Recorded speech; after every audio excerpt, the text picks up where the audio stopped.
नागपुरात सकाळपासून ढगाळ वातावरण आहे, मात्र सायंकाळच्या वेळेला जोरदार पावसाने नागपुरात हजेरी लावल्याचं चित्र पाहायला मिळते। दुपारपासून पावसाच्या सरी बरसताना दिसत आहे, मात्र आता जो आहे तो पावसाचा जोर वाढल्याचं आपल्याला पाहायला मिळते। एकंदर जर परिस्थिती बघितली तर हवामान विभागाने सुद्धा पावसाचा अंदाज व्यक्त केलेला होता आणि त्यानुसार पाऊस जो आहे तो येताना दिसतो आहे। हा पाऊस खरं तर सोयाबीन सारख्या पिकांसाठी मात्र नुकसानदायक ठरण्याची चिन्हसुद्धा दिसून राहिलेली आहे।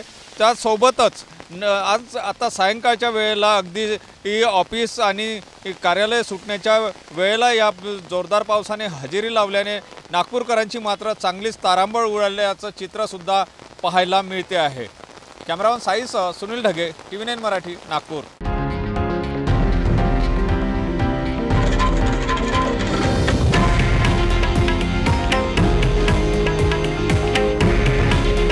हे आहे देशातील नंबर 1 न्यूज नेटवर्क आणि आपण पाहत आहात TV9 मराठी। काळजी तुमची, हित महाराष्ट्राचं।